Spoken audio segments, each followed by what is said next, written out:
É uma satisfação poder voltar à terceira revelação divina, onde eu comecei lá nos anos 90, trabalhando com caravana do Evangelho. Nós fazíamos caravana do Evangelho na Luz e Caridade, desde o final da década de 70. E quando o Aureci começou o trabalho aqui nas caravanas, nós também participávamos. Depois fazíamos palestras e depois houve um interregno e nós voltamos um mês atrás para fazer uma primeira palestra sobre experiências fora do corpo. Eu gostaria de fazer um apanhado rápido, que foi a outra palestra, e a partir daí avançar em termos de informações novas. Eu vejo que muitos que estão aqui hoje não estavam na palestra anterior. A minha experiência com o que se chama viagem astral, experiência fora do corpo, coisas dessa natureza, elas começaram quando, nos anos 80, começo dos anos 80, a antiga televisão Guaíba tinha um programa chamado Guaíba Feminino, em que quatro jornalistas apresentavam, em linha Comas,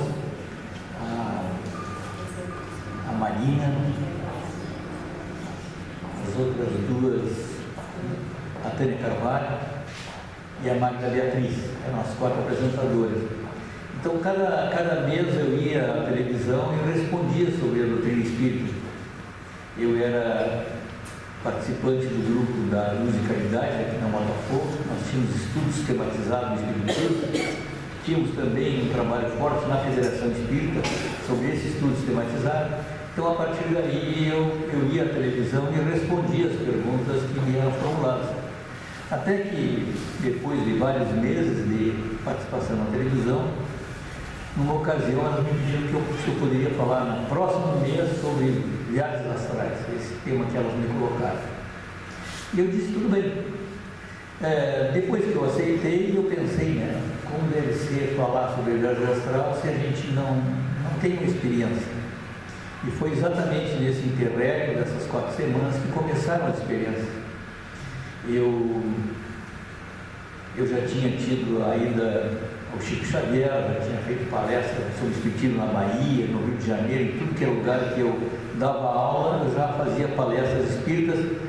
Para mim era uma casualidade, Depois eu fui entendendo melhor como é que eu podia estar de meio-dia no jornal, no Hotel Nacional do Rio de Janeiro, debatendo com os banqueiros, e aí um banqueiro me passava um papelzinho pedindo que eu fizesse uma palestra em Ipanema, no endereço tal, sobre espiritismo. E até eu perguntei para ele por que nós estávamos discutindo questões de finanças brasileiras, por que isso, Ele disse, não, pelo teu discurso eu achei que tu eras orador espírita, e realmente. Então essas experiências todas aconteciam, mas nunca a questão da experiência fora do físico. O que eu tinha que fazer? Em primeiro lugar, buscar a bibliografia. Comecei a procurar os livros todos que havia naquele momento. Mas eu imaginava assim, fazer um apanhado, como a gente faz numa sociedade espírita, fazer um levantamento e poder usar fonte A, fonte B, fonte C e dizer em que consiste. Eu não imaginava vivenciar a parte prática. E isso começou a acontecer comigo numa tarde de sábado. Eu me deitei e foi a primeira experiência que eu tive fora do físico.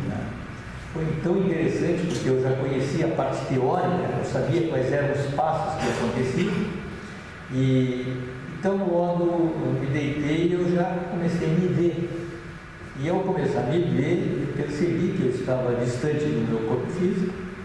Então eu me olhava ali e imaginava, mas como é que eu posso estar me vendo, e estando sob esse ponto do observador?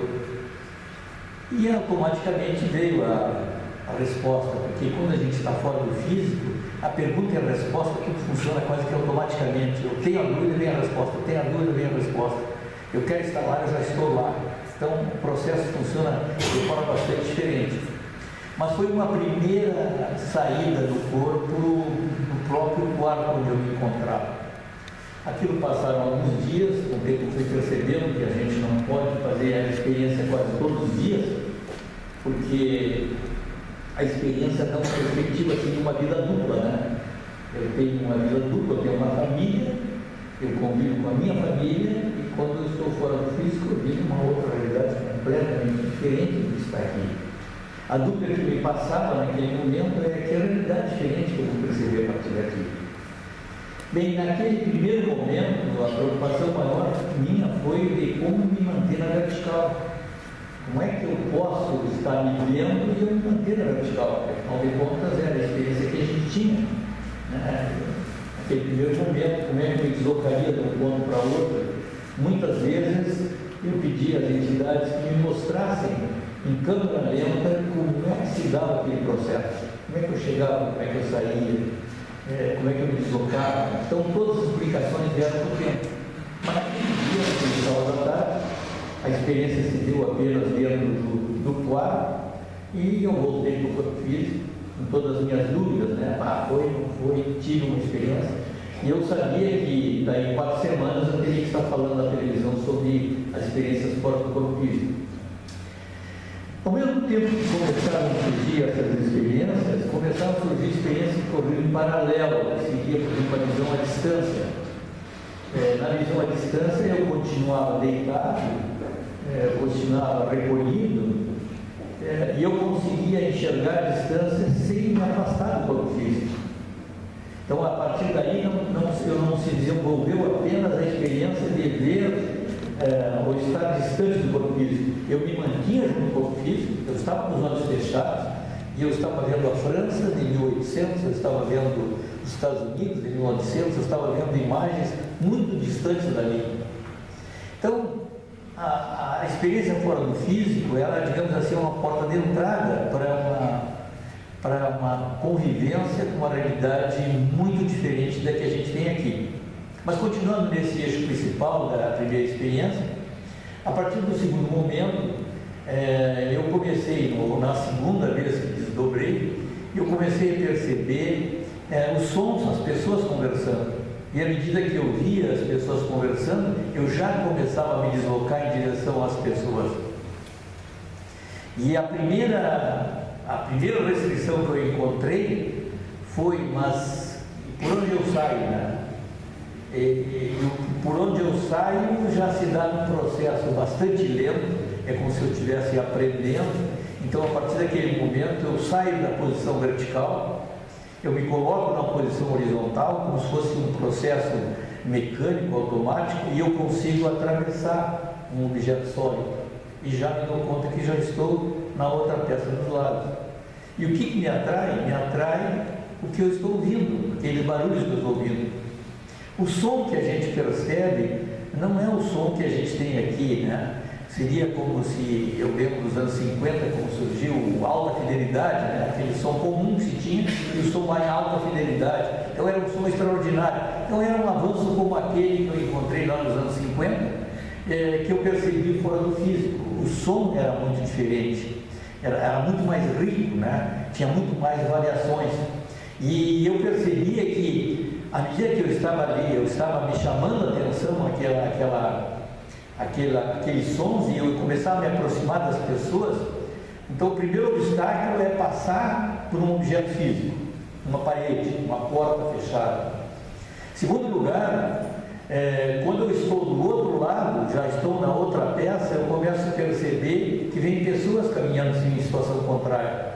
Então, como se vê no filme Ghost, né? A pessoa vai, vem uma pessoa do corpo físico, a tendência natural nossa é nos afastarmos.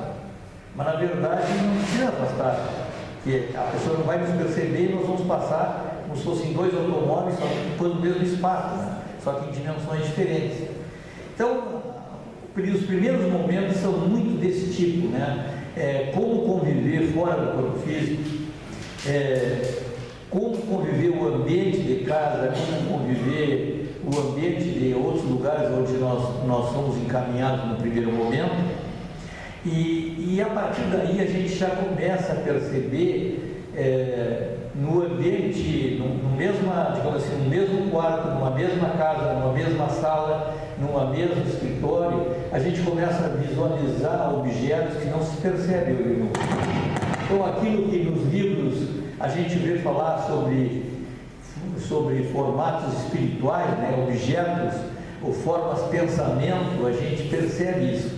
É como se imagina que nós estivéssemos na nossa casa, eu vejo aqui um corredor muito limpo, mas que se eu estivesse afastado do corpo físico e eu estivesse nessa casa, imagine que tem objetos como se fosse um papel amassado, uma teia de aranha. Eu estou imaginando, eu estou simulando para vocês compreenderem bem, né? Então existem alguns objetos que não são vistos a olhos nu, mas que se percebem quando se está fora do corpo físico. Então os primeiros movimentos, e isso leva um mês, no meu caso, eu não estou assim preocupado em dar uma aula sobre viagem astral ou experiência fora do corpo físico, eu estou mais preocupado em relatar a minha experiência, a experiência que eu tive ao longo do tempo. Os dias vão passando e a partir daí a nossa razão, o que é a razão da pessoa? Né? A razão é uma exigência sui generis de explicação. Cada um de nós tem uma razão. E a razão nos dá uma visão de conjunto instantaneamente. Né? Entrou uma casa espírita. Entrou uma casa espírita, as pessoas entendendo, atentas. É uma casa espírita, as pessoas atentas, as pessoas estão igualmente distribuídas pela sala. Então a nossa razão é uma máquina, né? Dando muitas ideias. É por isso até que a gente tem que ter um certo controle, porque a razão funciona muito mais rápido, por exemplo, que a inteligência. A razão é uma apreensão global, a inteligência é uma razão, é uma apreensão parcial. A razão, ela tem uma estabilidade crítica, né? Ela nunca para de pensar. Se a gente der pleno curso para ela, a gente vai enfrentar algum tipo de dificuldade. Então, a partir desse momento, eu tenho que ter bem com plena consciência que a questão da razão, ela me acompanha quando eu estou fora do físico. Mas eu estou tendo uma apreensão muito diferente do que eu tinha até agora. Eu convivia com o plano material, com as restrições do mundo material, estudava a doutrina, trabalhei 30 anos com pacientes terminais ou com doentes, mas é uma visão assim que dá para separar muito bem. Quando se chega na experiência fora do corpo físico, a gente linka, a gente une as duas experiências. E a partir daí, então, o fenômeno não para de avançar. Eu lembro que depois de, digamos assim, ter uma certa experiência de como me deslocar dentro de casa, eu tenho que começar a fazer uma saída fora, né? E quando eu começo a sair fora de casa, eu mesmo faço a pergunta, mas eu estou sendo levado por alguém? E as pessoas me respondem automaticamente, não te preocupe, está sempre acompanhado.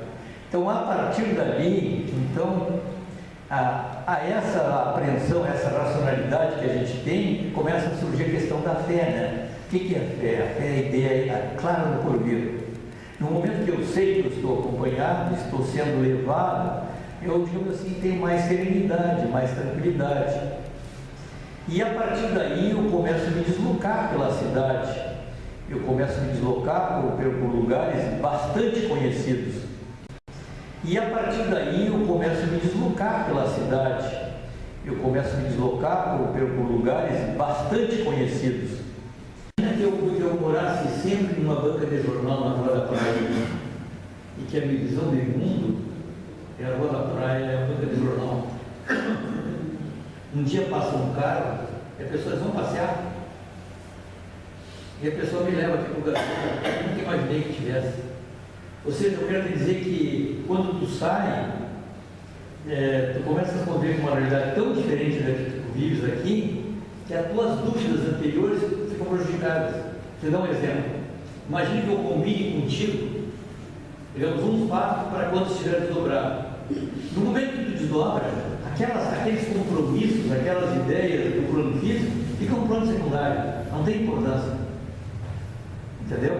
Então, essa liberdade, a gente tem a liberdade de pedir, mas é um mundo tão diferente à tua frente que tu perde. Tu diz, não vou, digamos, perder uma oportunidade com simplesmente explode. É isso aí. Um ponto que eu não fiz referência, mas que eu gostaria de deixar também como ideia é o seguinte: se eu forçar haverá desdobramento, esse é um ponto interessante, né?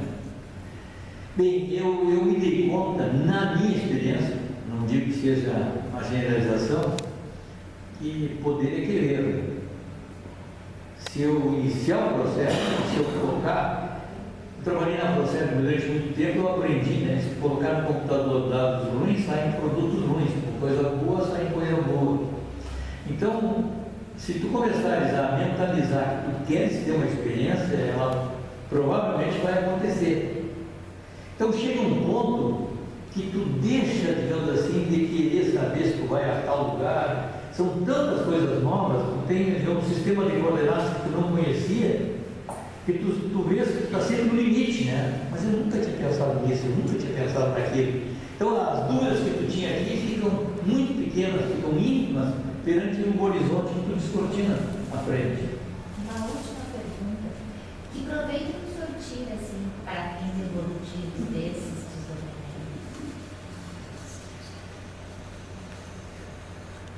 Eu acho que esse convite do OVC, para mim fazer uma palestra aqui, eu acho que é um proveito no sentido de divulgar esse tipo de experiência. Muitas pessoas, algumas daqui que se encontram aqui, podem estar vivenciando uma experiência dessa natureza e não saber o que está acontecendo. Então, como diz o André Luiz, quando o serviço do trabalhador está pronto, o serviço aparece. Então, quando surge uma oportunidade para falar sobre um assunto desse, tem gente próxima vivenciando experiência. Ele é um assunto muito instigante, assim, Claro. né? Mas eu digo se a gente tem, tem esse tipo de experiência, se tem a oportunidade de aprender. Certo, eu vou chegar lá. Então o primeiro ponto é esse, né? Eu estou falando para pessoas encarnadas, que pode ter uma ou outra uma experiência dessa, e também pessoas desencarnadas, que acompanham pessoas encarnadas, porque aqui nós temos assim uma plateia, um grande grupo de desencarnados aproveitando também o conhecimento. Então eu estou falando para o todo, não estou falando só para os encarnados, né? Esse é o ponto. O que contribui, né? Tem os 30 anos que eu trabalhei com pacientes terminais, com doentes, aquilo ali me desenvolveu mais a fé. Então eu sinto assim, quando tenho que desenvolver uma tarefa, pode ser que a minha próxima tarefa seja divulgar mais essa causa das viagens. Mas não é qualquer lugar que tu pode trabalhar uma ideia dessa. Agora, certamente, se algumas pessoas estão nos assistindo pela internet, né, estão visualizando, certamente também os seus mentores já encaminharam as pessoas para nos assistir. Talvez seja o início. Em termos individuais, apenas reforça a minha fé. Em termos individuais, reforça a minha fé. Eu me dou conta que tem uma dimensão muito maior em torno e que é fundamental aproveitar bem a encarnação, né? Não perder tempo. Não perder tempo. Por mais que as pessoas pensem uma coisa ou outra, tem que manter o teu eixo, os teus objetivos, o teu trabalho, porque tem contrapartida espiritual. E ela é uma companheira muito forte na hora que tu sai do corpo físico. Então eu acho que ajuda a contribuir para desenvolver a fé, dá essa ideia para o porvir, a gente percebe, né, que pode ajudar de forma mais espontânea. Às vezes pode, uma pergunta que alguém me fez uma vez, se alguma vez eu tinha encontrado alguém no plano físico que eu tinha encontrado no plano espiritual, e eu disse que sim. E no plano espiritual é como se nós nos conhecêssemos, no plano físico não, né? Mas pode ser uma outra vez. Porque normalmente a gente não fica assim nas imediações de Porto Alegre, a gente vai para outros lugares bem distantes, né? E dá para aprender. Agora, as oportunidades que eu tive assim, para chegar perto de uma sala de aula não me foi permitido ser um aluno. Eu vi alunos aprendendo. Posso na próxima aula até dizer como é que era o ambiente, qual era a estatura das pessoas, como é que se vestiam, como é que era o objeto, como é que era a aula, como é que era a escrivaninha, coisa desse tipo, mas eu via do fora, como se fosse através de vidros, né? Então a gente percebe que está sendo iniciado um processo mais amplo, que é essa experiência de forma física. E como é que funciona a parte, por exemplo, o médico faz a questão de memória, está conhecendo o paciente ali no plano físico e ele vai ver o paciente no plano espiritual, posteriormente? Bem, aí já é um outro caso, né? A pessoa que faz a regressão da memória, digamos, em primeiro lugar, ela está preparada para isso, tem apoio para isso, né? E o que vai acontecer é que o paciente que vai começar digamos assim, a parte do profissional é apenas criar as condições para que a pessoa possa começar a descrever a sua experiência. E a pessoa vai relatar a sua experiência e tu vai sistematizar isso em vários encontros e vão começar a encadear e as peças se integrarem. Mas muito mais em função, digamos, de uma demanda da própria pessoa, uma necessidade da própria pessoa. Eu particularmente acho que nunca é bom, digamos assim, querer buscar informações de vidas passadas, né? Eu acho que é uma graça divina esquecer o passado. Se cada um de nós soubesse o que nós fizemos para as pessoas que estão próximas, é uma situação terrível. Então, quando a gente tem a oportunidade de iniciar o jogo de novo, né, começar do zero, é muito bom que a gente não lembre. Agora, isso não impede que em alguns casos específicos haja necessidade de uma projeção de memória, mas é feito sempre por pessoas treinadas e pessoas que estão predispostas a ter as informações anteriores.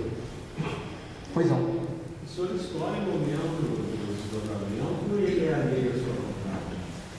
Bem, eu diria assim que nas primeiras, digamos, 10, 20 vezes, vamos imaginar até que eu quisesse, né?